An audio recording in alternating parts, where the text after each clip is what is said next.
Welcome, Stephanie. Thank you for inviting me. Yeah, you're most welcome. And thank you for agreeing to do this talk about computers, the early days. Very early days. Very early days. You are 81, sorry. No, I'm 83. You're 83. Oh, wow. Yeah. Okay, time flies. And today's 2025. So you started working with computers in 1960. So this is ancient times for most of us in the room. Yeah. So we look forward to hearing how it all began. Actually, our company logo is a computer man. Oh, right. Computer head. So we look forward to hearing how it all began. So the floor is yours, and thank you for agreeing to do the talk. Right. I'll share your slides. Yeah, would help, yes. Yes. Okay. Well, as Gregis has rightly said, I was born actually during World War II, but that's another story.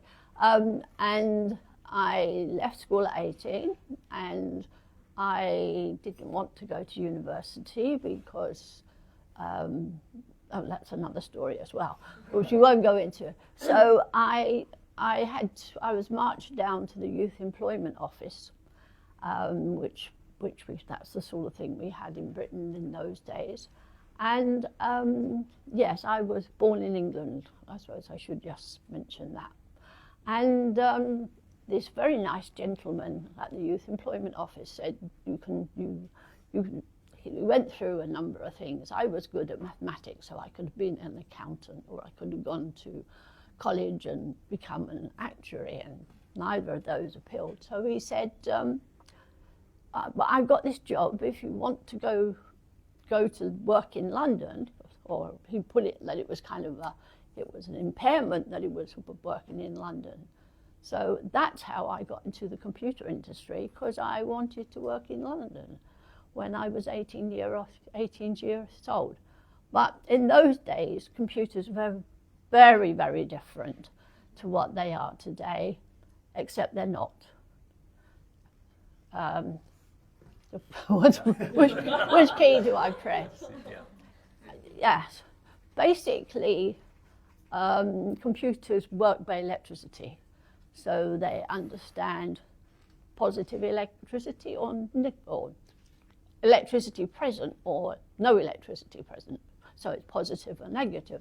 So the first thing I had to learn was all about binary, because computers work on whether it's got positive electricity, which is a 1, or there's no electricity, which is 0.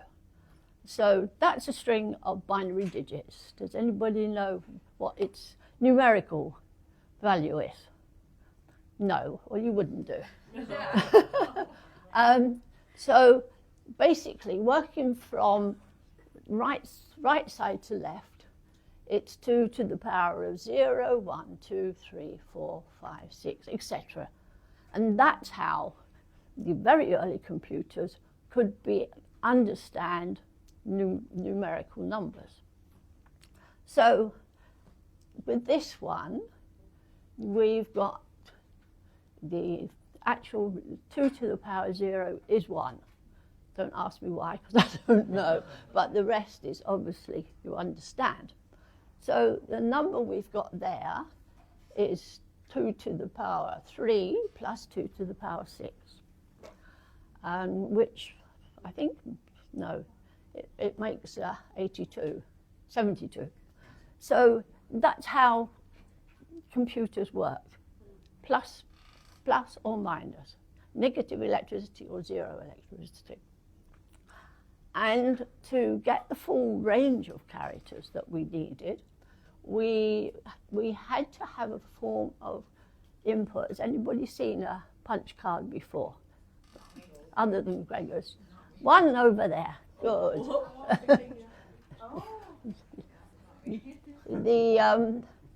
The idea is that it's a piece of kind of light card. It's not kind of cardboard. It's a card that you can actually tear. And so by positioning the different 1 to 2, 1 to 9, and the alphabet in different columns, then you could tell the computer that you wanted an A here or a B there or whatever.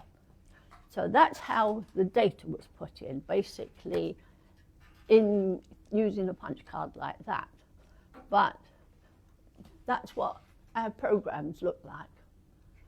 That actually is a Fortran program, because the computer I'm talking about, the very early ones, we worked on machine language, which I had a card, but it was a bit skewed, so I substituted it for Fortran.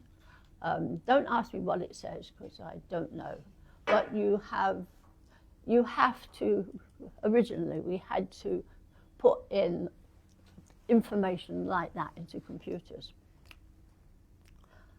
And that's how we punched the holes in the cards. They're both doing the same job, it's just a different mechanism. This one I've actually used, this one I haven't used. And at one time I was actually, sorry, I had to get up to illustrate. I should have brought a cane. At one time I was actually running a business, and we started it on those hand punches. It wasn't just me, it was a number of girls. But the next stride is a more mechanical way of doing it. This was an advance, because you didn't have to put the card in to the earlier machine. You know, where you see she's picking up the card, she's putting it into the machine. So every card you had to pick up and every card you had to take out. But this, you put blank cards up the top there, and then they mechanically moved into the central area where they were punched, and then they're actually stored up on the left when they've punched. So that's how we've got not only programs, but we all got all the data into our computers in the good old days. And if we had a lot of data, we had people like this. I think some of them are gentlemen even, but I'm not sure. But this is not my company, but my first husband. I've had two. My first husband and I run a company that did that. We actually, our main contract was with the British UK Post Office. And I can't remember what the data was, but it worked very well. So if you had your cards in a certain order and you wanted to sort them into another order, you had to put them through this machine. But you had to put them through this machine for every column you wanted to sort on. So if you got to sort it into, say, on a number that was 5 digits long, then you would have to put them through the machine. And not only that, you had to put them through the machine in the right, selecting the column in the right order, and making sure you took them out of the different pigeonholes in that order. Otherwise your data was out of order. And that's the machine on the left is another type of card sorter, which wasn't such a good picture, but the machine on, that was the machine on the right, sorry. The machine on the left is how we turned the punch cards into a printed form so that humans could read it. So it was very long and laborious. And this is a picture of not the computer I first worked on, but it is identical, even to the clock on the top. And I'm going to stand up again. Basically, I think I'm right in saying that this is the card reader, this is the card punch, And basically the data would go in one side, be processed, and punch cards would come out. And I was working for the Central Electricity Generation Board, which was the government part, of generating electricity in Great Britain. We were probably one of the first companies or organisations to have one of these computers, and one of the applications I remember was we were generating electricity from coal, and it was a matter of taking all the coal from the coal fields to the power stations, and there were lots of coal fields and lots of power stations, and it was an iterative process, and it took all night to process it. And the thing that was very, very different is that there was no internal memory in this computer. You put the data in, the computer processed it, and it punched your output. But it would, if you wanted to do the same thing tomorrow with a different set of indicators, then you would have to feed all the data in again. So very different to how it was in the good old days. Can I ask a question on this? Yes. How did you get the instruction set inside the computer? Because we didn't have things like algorithms. They were all punched into the program. So the processing mechanism, how did you get that into the computer, or did each computer have its own pre-built? No, it was a program on punch cards. Okay. So you fed the program in first. It's a good question. You fed the program in first, then you fed the data in. There was no memory at all, so you couldn't store a computer. And let's stop going forward. Perhaps I'm pressing the different. Oh, right. And this is what was inside the computers. This is a new slide from last time, because I kind of got really interested into it after you wanted me to do it a second time. And it's a thermionic valve. Today everything is transistors and I'm not sure what else. But this is the size of that glass over there, which has got my water in there. Oh, it's that one, is it? Thank you. And I found this on this web page, this kiddie.co. It's a kind of children's Wikipedia, but it's so good that I'm telling all my friends about it. And one of my friends does a lot of work with children. So if you want to know anything more about either this English electric juice computer, which is what that is, or how it works, then that's the place to go. And of course, that meant this computer was, you can see the cabinet, and compared to today, it just wouldn't even compare to the most basic phone that we've got.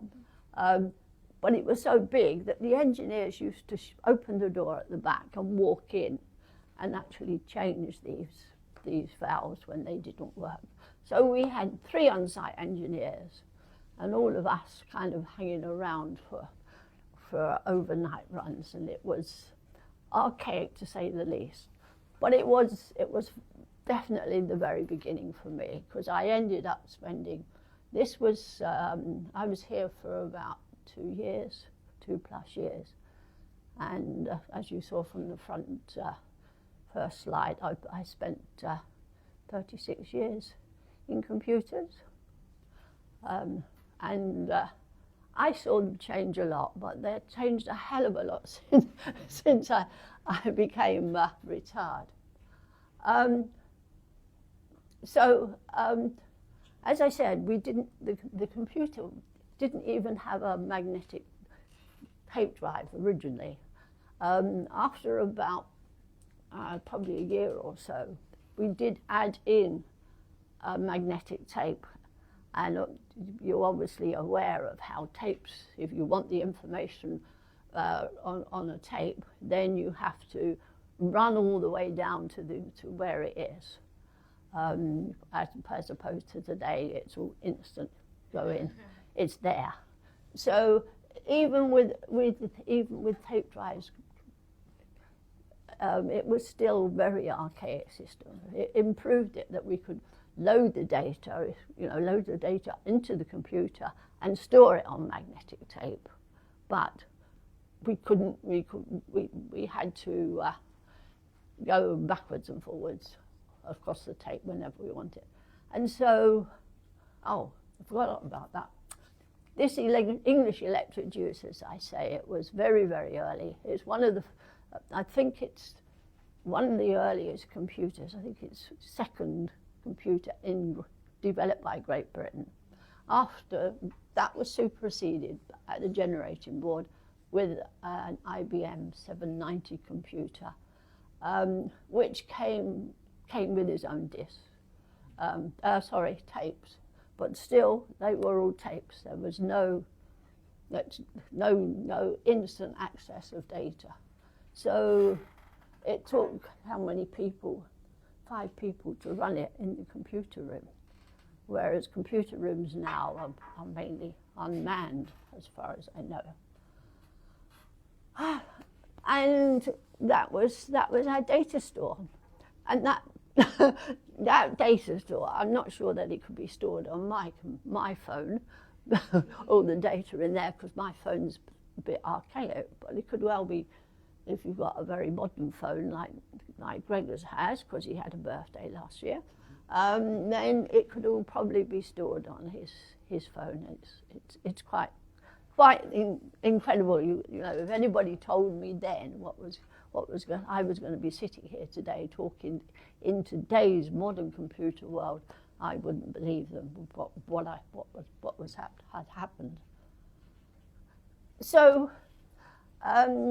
That isn't the actual first disc that I saw, but it is the same make and model, and that's kind of a layer of, I think there's 6 or 7 layers of magnetic discs, and it's kind of the discs are like that, and the heads go in and out. So it's kind of semi-immediate access. And when I left the generating board, I went to work for what was called the London Borough's Joint Computer Committee, and it was a selection of 6 London boroughs, including places like Deptford and Lewisham and Greenwich, and this is a disc we had. And another landmark for me is I was the only programmer they had. There was another company or another organization that wrote the programs for the computers, but we produced the first paper. We don't call it assessment, but it's the equivalent of your assessment. We produced that for 6 London boroughs, and it was another landmark that I saw. And of course now I get my assessment through the internet. So it's incredible. Right. So when I don't think COBOL was actually on the IBM 790, but as an illustration of how we wrote programs in those days. This is a very simple COBOL program that I've used as an illustration. So to be able to add one number to another number, you have to write all that. And then in those days, you had to punch it all into, or even when I was writing COBOL, we were using punch cards to an extent to load in the programs. And then when you run it, that was what came out. It could actually, unlike AI, it will always add up 6 and 18 to make 40. The AI can change its mind, apparently. So, and this actually is my last slide. And I've kind of put it in because it illustrates all the different types of ways we have over the ages stored information for our computers. So I haven't got one of the big tapes there, big magnetic tapes, but are there any tapes there? Yes, I think they are down in the bottom left-hand corner. But it's been an incredible journey for me to actually been right at the very start of computers and actually live long enough to see them as they are today. And I've got 4 computers actually, because I've got a desktop, a laptop, an iPad, and my phone. And I'm forever pulling my hair out for them because they're so complicated. You know, I would, in a way, I would like to go back a few years to when it wasn't so complicated. So I don't envy you with your lives living with today's computers. They have a mind of their own. But I have one thought for you. I'm changing the name of AI to, because what is amazing is not the actual computers, because they've still got transistors in them, they still run on electricity. It's the interface. And what AI should be celebrating the amazing interface between mechanical computers and the human mind. And I do use AI because I almost have to, but every time I kind of resent it being called intelligence, because it's not intelligence. It's only as good as it is through the intelligence of man and women, because in my experience, women were very good computer programmers, much better than the men, but I never told them at the time. But I actually spent more of my life in supervisory role than writing programs, although I did, at one time, I did write programs for a living. But so next, remember, AI, amazing interface, because that's what you've got. And if you use it properly, I'm sure you're going to cope. But one day I shall give up my computers, but it won't be yet. So, is there anything you want to ask me? Have you ever seen the computer, the very earliest one? No. We've been in the British one. Yeah. Sorry? Alan Turing, the Turing computer. Yes. No. Have you? No, it's just very old. I'm only seeing it on a movie. Where they plug in those switches. Oh, I have worked on a computer like that, but it was actually a desk computer. I was doing some freelance work then, and we were doing this work for I think it was British Aerospace people, but it was the first computer I had on my kitchen table. But we did pull out Yeah. cables and plug them in. Yeah, honestly, But the very, very first one, you're right, it was like that. But I may say, I'm not a computer historian. I'm just a friend of Gregor's. And is a very good friend to be, and Regina especially. I have a question. Yeah. Does it ever break down on you when you're working on this computer? Yes, frequently, yes. Not so much on this very old one because, you know, it didn't do so much. But as I said, we had 3 engineers on site. There's a problem. So if there was a problem, I think they probably worked shift. So there was always one on site. So if there was a problem, but computers often broke down. And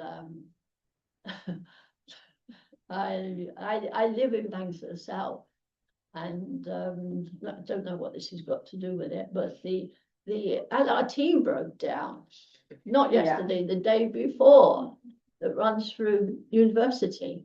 And, you know, it was, I don't know how people got around, but yes, everything breaks down. Yeah.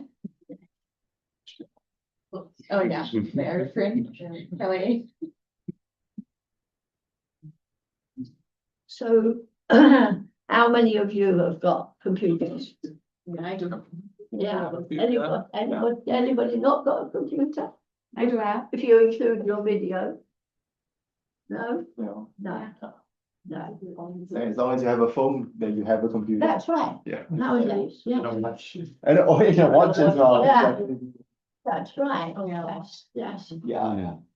Your car, Yeah. your watch, your phone, they're all built-in yeah, processors. yeah. Well, Gregor's very kindly took me to meet a friend of his that had a electric car. What's his name? Dominic. Yes. Yeah, and he took us for a ride.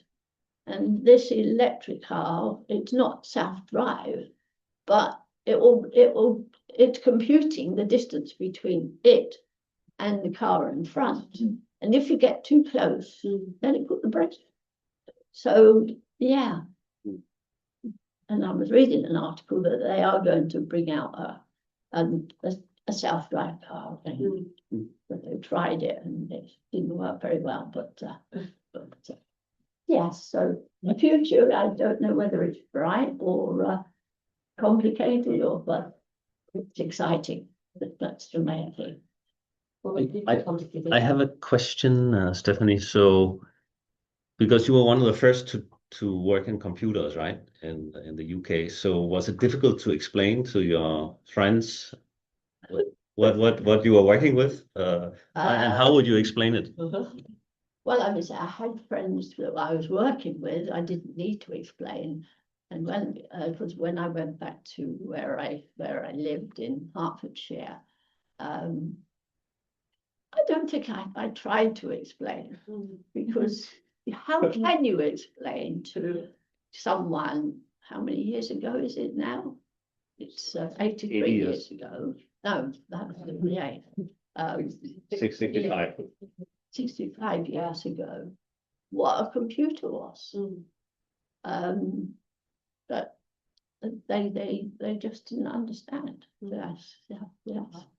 But and of course now the power station. I as I say, I worked in London. It was in a building which is now sleeping accommodation for one of the universities in England. In London, opposite was a power station, a coal-powered power station. It was Bankside, not Battersea, it was Bankside. It's now Tate Modern. It's now an art gallery, but it's still built as it's an art gallery using the building as it was. It's still like a power station, but I haven't been to Tate Modern, but I think it may have happened after I left. But no, I don't think my parents really realised what I was doing. And my brother, who was more intelligent than me, he didn't. he was in engineering and he didn't understand, but So yeah, so no one really understood that this was going to revolutionize the world. did I? You didn't as well. I would say it kind of every 2 years I could change my job, get more interesting job, and more importantly, more money.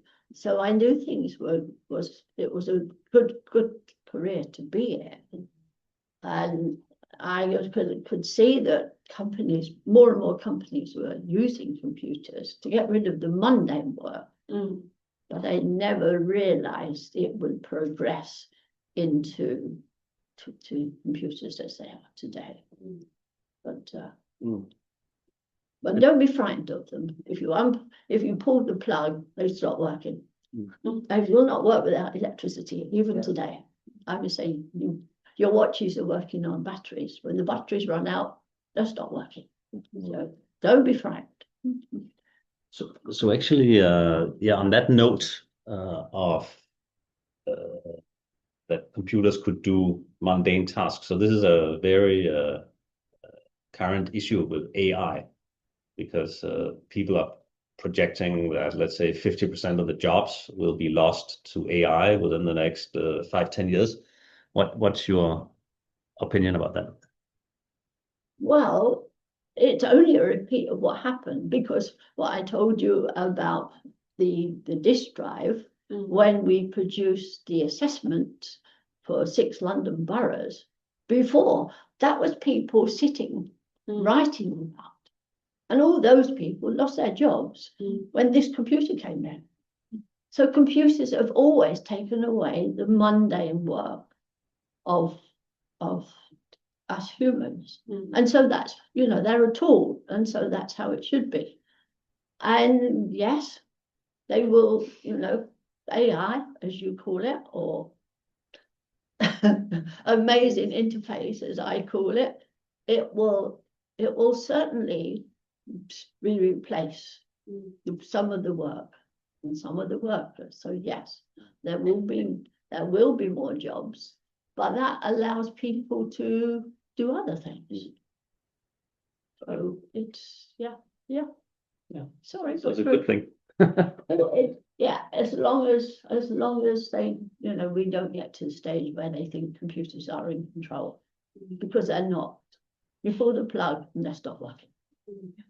But that's not what everybody. I would say I use AI and it writes English better than I do. But as I said, I was a mathematician. My English teacher didn't like me at all.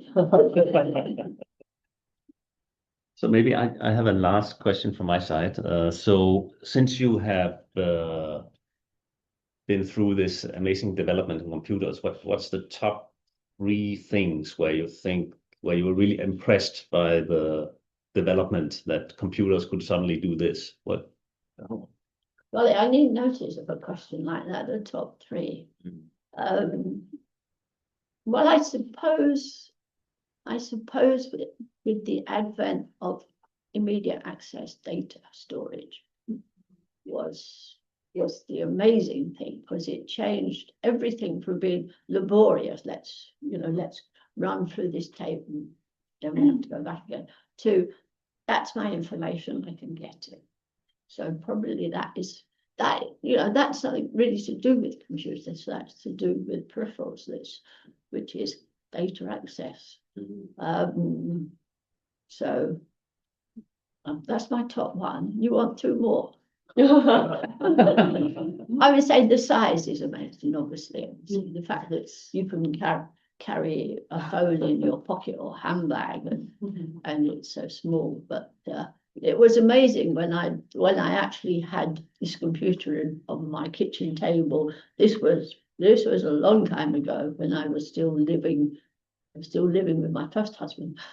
So it's a long time ago. And, I was amazed about that, because before, computers have always been these big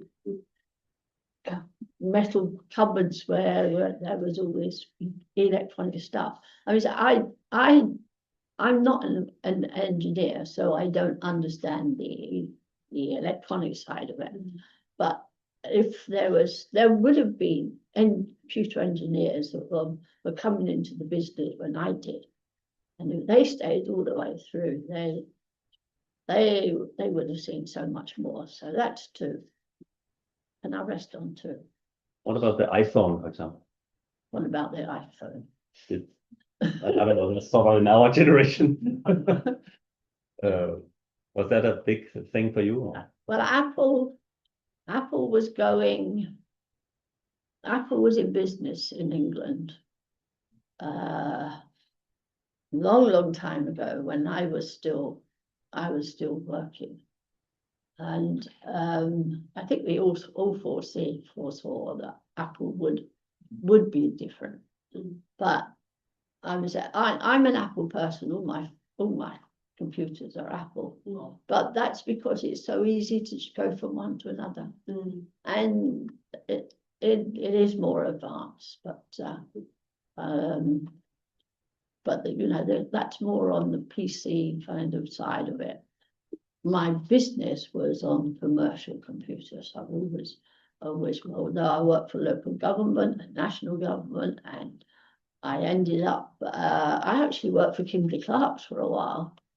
But I ended up working for an insurance company, which was taken over by Aviva. So that was insurance, and I'm pleased to say I still get an Aviva pension. So, so it's yes. More questions. Throughout the years that you have worked with computer, Sorry. Throughout the years that you have worked with computer, I'm sure you have been through many different interfaces. Yes, very much. And which one is like your favorite, or you think is the best you? Well, I think the interfaces,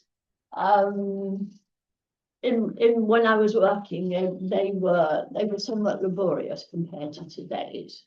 So it wouldn't be one of those. Today's are too complicated, so it wouldn't be one of those. So it probably something like the Amstrad. Do you have any of you heard of Amstrad computers? No. You have, yeah. What about? Amstrad was an English businessman, and he sold, I think he sold televisions. Harry was in the television business, so you know we were kind of this is Harry is my second husband. We came to Malaysia with, and he bought an Amstrad computer because it was almost the first home computer, and it was a word processing computer. It didn't do much else other than word processing, but that interface with that computer was useful. It was easy, and I should say that's my favorite. Yes, for those reasons, because it was the first computer I let Harry buy, because there were toys before, and I wouldn't let him buy it. Well, I said, I'm a computer professional, you can't have that. But some people say the Amstrad computer. When I talk about first computers, they say was it the Amstrad, because that was the first piece. Word press, home computer.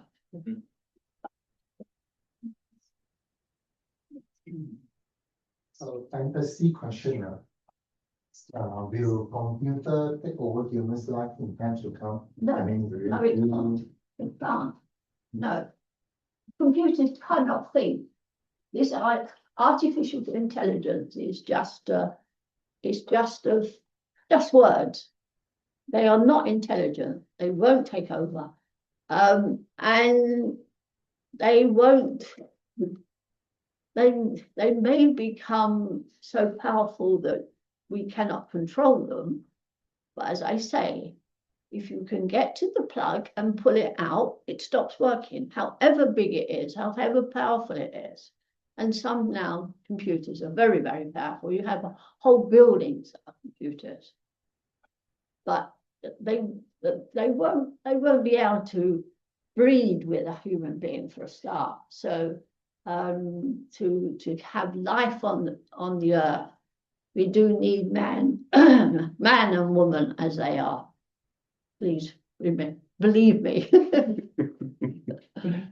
And so don't think like that. We are in control, and the computers will do what you want them to do eventually, even this one. Right. Okay, on that positive note, Good. thank you so much, Stephanie. Thank you for inviting me. And that's a wrap for this time. At IN, we look forward to inviting Stephanie back to explain about her very energy efficient Cooltech house. Bye for now.